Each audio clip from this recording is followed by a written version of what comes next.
Aku nggak paham. Maksudnya suamimu sendiri menipu keluargamu atau menipu kamu? Jadi kamu dibawa, nggak paham aku Mas. Oh, kan saya memang enggak tahu, saya pekerjaan dia hanya menjual kain, Miss. Jadi menjual kain, jadi dia merekrut orang untuk bagi hasil. Ini saya jual kain, misalkan dari India nih, Miss. Suamimu dari India? Enggak, misalkan dia dapat kain dari India. Oh, oke. Ini saya ada kain nih dari India.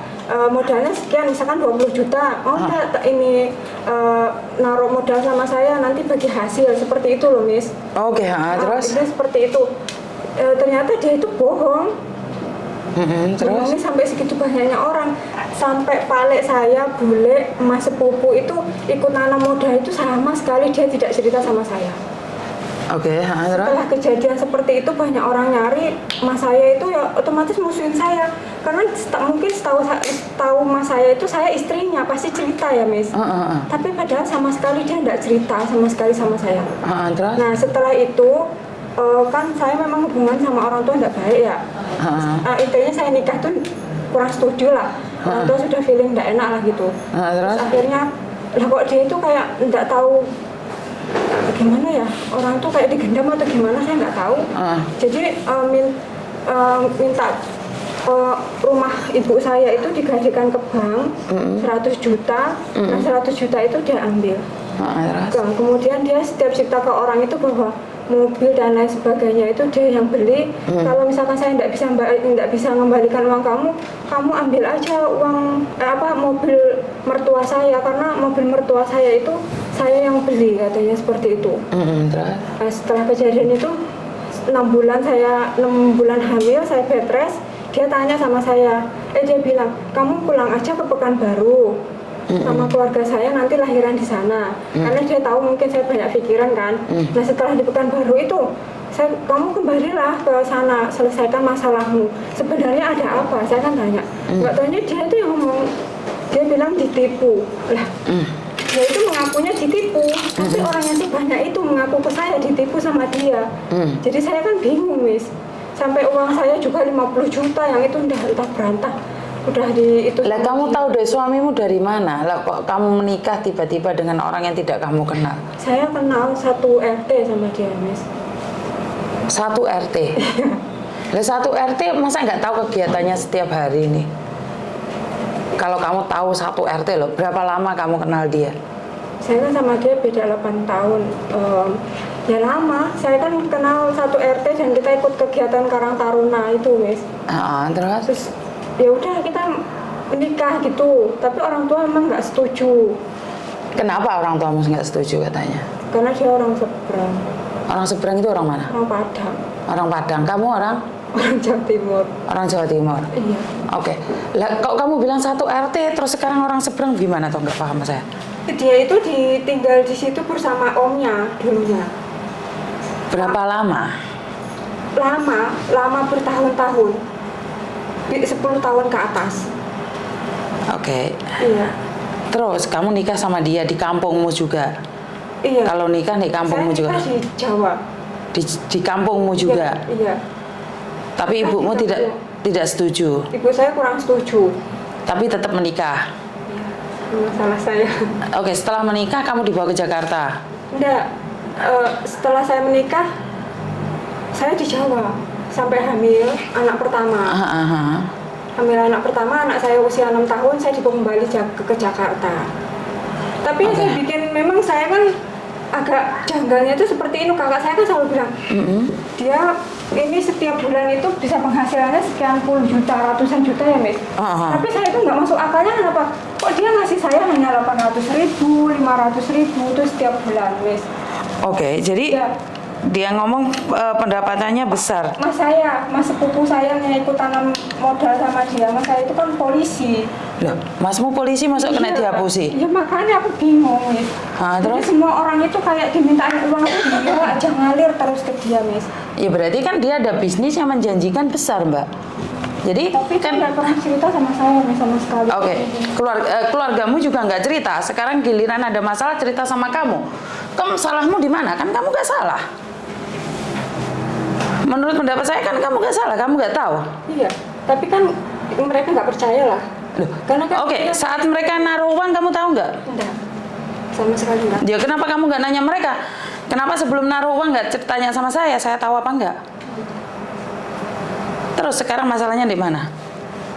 Ya itu kan, terus habis itu 1 bulan yang lalu dia itu ngecat saya. Suamimu. Ya. Terus kenapa kamu ninggalin suamimu? Apa karena pertengkaran ini terus kamu ke Hong Kong? Dia nggak pernah nafkahin saya loh, Miss. Semenjak saya di Pekanbaru itu. Oke. Saya minta di Pekanbaru itu, saya lahiran, saya minta dia tanggung jawab. Pokoknya intinya apapun, itu kamu kan kalau misalnya kamu salah, kamu ya harus tanggung jawab. Saya minta dia tanggung jawab, tapi dia enggak, sampai nunggu. Sampai berapa tahun, kurang lebih 2 tahun atau apa. 2 tahun itu dia enggak kerja. Hanya dia yang nanggung saya itu adik ipar saya. Terus? Ya seperti itu, enggak kerja, enggak apa, enggak mau tanggung jawab segala macam, itu masih nipu segala macam, tapi dia ngakunya dia itu tertipu. Tapi secara logika uang 3 miliar 65 juta, masuk dia tertipu? Saya minta penjelasan, kamu tuh ditipunya dari mana? Tolong kasih bukti sama saya. Kamu tuh ditipu orang lain atau dia itu ngakunya ditipu orang lain, tapi sebenarnya dia itu menipu keluarga dan orang-orang Tanah Abang itu sampai puluhan orang itu, Miss. Nah terus habis itu orang Tanah Abang itu kan bilang pengen lapor ke polisi, tapi polisinya minta sekian puluh juta, belum uang tiket dan lain sebagainya. Terus yang ditipu ya bilang, walah Pak, uang aku lo ditipu, bisa kon jaluk duit semono bane iki duit kok ngendi gitu. Terus oke, kamu ke Hong Kong. Saya ke Hong Kong karena saya punya anak sama sekali tidak dinafkahin sama dia. Berapa lama kamu di Hong Kong, sayang? Saya sekarang 5 tahun, Miss. Sudah 5 tahun. Berarti ini kejadiannya sudah lama. Iya, sudah lama. Karena saya pengen cerita sama Miss itu, dia 1 bulan yang lalu itu ngecat saya. Dia bilang mau mengembalikan uang saya kan, tanggal 30 ini. Terus? Dia ternyata zong, ngapusi bohong lah sama saya. Terus? Ya udah, terus ngeblok saya itu segala macam. Sekarang sudah enggak ngapusi lah, istilahnya tanggal 30 janjinya. Oke. Tiba-tiba dia ngechat kamu, tahu dari mana? Kamu sudah cerai atau masih resmi? Saya sudah ngurus cerai. Oke. Anakmu ikut kamu? Enggak, iya semuanya ikut saya. Di mana? Sama Uti di Jawa Timur. Ya. Oke, terus apa yang kamu takutkan? Apa yang kamu risaukan? Kenapa nyari Miss Uni? Apa yang kamu butuhkan dari saya?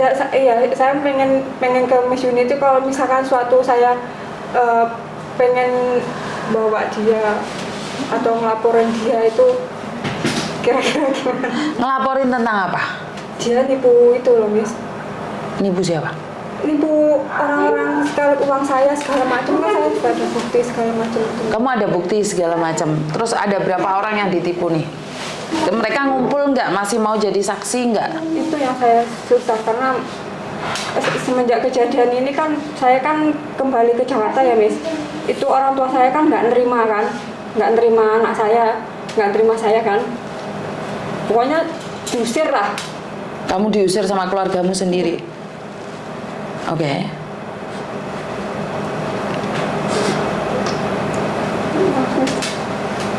Kamu diusir sama ibumu karena? Enggak, saya kan tinggal sama orang tua. Tapi anak saya yang pertama itu mungkin karena bapak saya benci, saking bencinya sama mantan suami itu, benci sama anak saya yang pertama, ya diperlakukan seperti itu. Dia tidur dimandiin air kencing, terus intinya benci banget sama anak saya, selalu dihina segala macam. Terus klimaksnya itu kan anak saya tidur, terus pas bangun tidur itu ininya basah semua. Anak saya itu nggak pernah cerita kalau dia apa-apain. Terus saya tanya, kan saya paksa karena pas saya cium dia itu baunya pesing gitu ya, Miss. Terus saya tanya, kamu kenapa, Mas? Habis diinjak kepalanya terus diraupin air kencing sama kung katanya. Terus sama bapakmu sendiri? Ya, terus dia saking bencinya kan ditipu itu, Miss, rumah sama uang itu. Terus yaudah saya tanya baik-baik, Pak, kalau misalkan nggak suka sama anak saya, dia kan nggak tahu apa-apa, nggak berdosa, saya bilang. Terus yaudah intinya bapak saya, yuk kamu intinya keberatan lah. Memang saya kan dulu juga nggak kerja, Miss. pas setelah kejadian hamil ini saya pulang ke Jakarta kan saya nggak kerja, mungkin mereka sudah benci sama suami, terus saya merasa saya sebagai beban, akhirnya terus udah saya pergi dengan 3 anak itu. Anakku masih kecil, masih umur 3 bulan, saya pergi. Terus habis itu saya pergi di situ, saya nggak ada uang sepeser pun. Terus saya punya kenalan di situ, dia nampung saya di situ, nampung saya. Terus sama 3 bulan saya pikir nggak mungkin saya kayak gini terus. Terus anak saya titipin di pesantren. Terus yang 2 juga sama. Akhirnya saya pergi ke Hong Kong gitu. Oke. Kan kamu 1 orang nih kasusnya, jadi nggak bisa. Aku nggak berani nyariin. Kalau 1 orang saja aku nggak berani, karena sekali lagi kan saya nggak ada di Indonesia dan kamu nggak ada di Indonesia. Kan saya selalu bilang nih, kalau minta bantuan ke saya nih minimal tuh ada 10 orang. Sebenarnya kalau di Indonesia itu lebih dari 10 orang. Ya bikin no group. Bikin no group 10 orang. Terus aku baru minta bantuan sama orang lain. Jadi dari pengacara dan polisi yang ada di Indonesia. Tapi like kamu sendiri terus cerita kayak gini kan, bisa aja kamu play victim.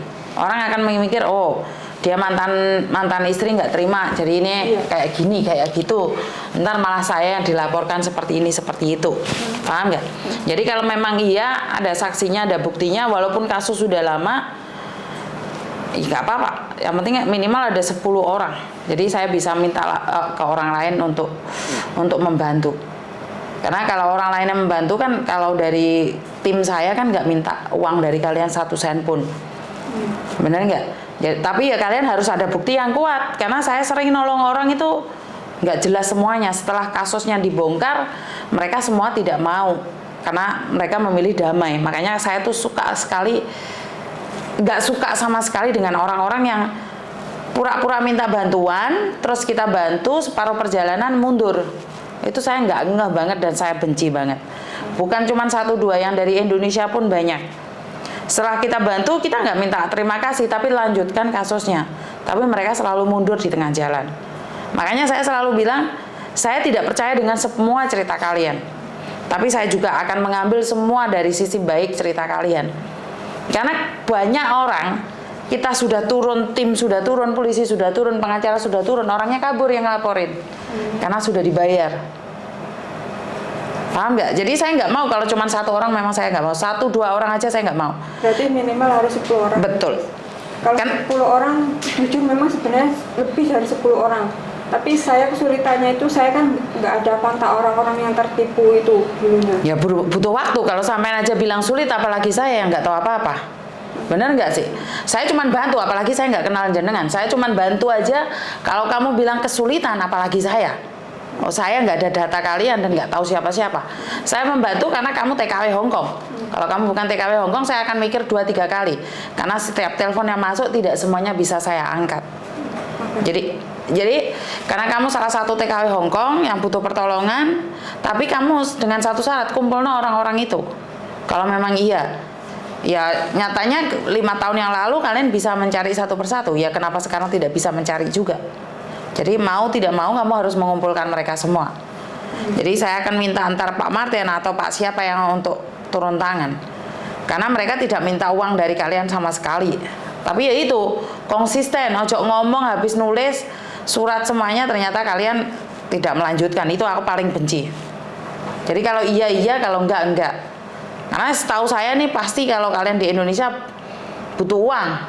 Iya, memang dia waktu itu pas saya di Jakarta itu kan dia bilang ini sudah dikumpulkan sekian orang, ada buktinya. Tapi kendalanya itu yaitu dia kan di Pekanbaru, semua tiket segala macam, pokoknya intinya dia minta 20 juta. Lalu siapa yang minta 20 juta? Dia lapor polisi itu minta 20 juta. Siapa yang minta 20 juta? Polisinya katanya, yang orang laporin dari Tanah Abang itu. Terus dia bilang, oh orang saya sudah ketipu sekian banyak. Yang ditipu itu kan ada yang sampai jual rumah, sawah, mau buat umroh kayak gitu, Miss. Oke. Terus toko kayak gitu sampai dijual. Modusnya apa sih itu? Justru itu saya nggak ngerti, sampai detik ini saya nggak ngerti. Kan orang-orang di sekitarmu kan harusnya cerita modusnya Jadi apa. ceritanya ya seperti itu tadi, jual beli kain, kemudian mereka tanam modal lalu bagi hasil. Jadi tanam modal berapa, bagi hasilnya berapa, kan pengacara pasti nanyain. Kalau jawabannya nggak tahu, terus bagaimana menangkap orang? Misalkan dia nanam modal 80 juta, 50% untuk penanam, nanti 70% untuk penanam, terus 30 buat dia, seperti itu. Dia hanya cerita seperti itu, tapi detailnya dia nggak cerita sama saya. Bukan, orang-orang di sekitarmu itu harus cerita loh. Kalau dia nggak cerita masalahnya di mana, bagaimana kenalannya, seperti apa, itu pengacara juga butuh detail loh. Nggak kamu ngomong terus kita percaya loh. Jadi kita harus tahu detailnya, karena ada surat-suratnya yang sangat jelas sekali. Jadi tidak ngomong, Mbak saya ditipu 80 juta, udah itu aja. Enggak, pengacara akan nanyain semuanya, dan polisi juga akan nanyain semuanya. Lah kalau jawab kamu tidak tahu ya gak iso Mbak. Masalah itu harus tahu bagaimana kenalannya. Kamu bisa bohongin saya, saya bukan siapa-siapa, nggak apa-apa. Tapi sama polisi kamu nggak bisa bohong. Dan kalau ditipu itu belum tentu uangnya kembali loh. Ya kemungkinan dia dipidana atau diperdata gitu aja. Biasanya itu berapa lama kalau kayak gitu? Waduh, aku lihat masalah Indonesia aja takut aku loh. Aku ngertinya Hongkong loh.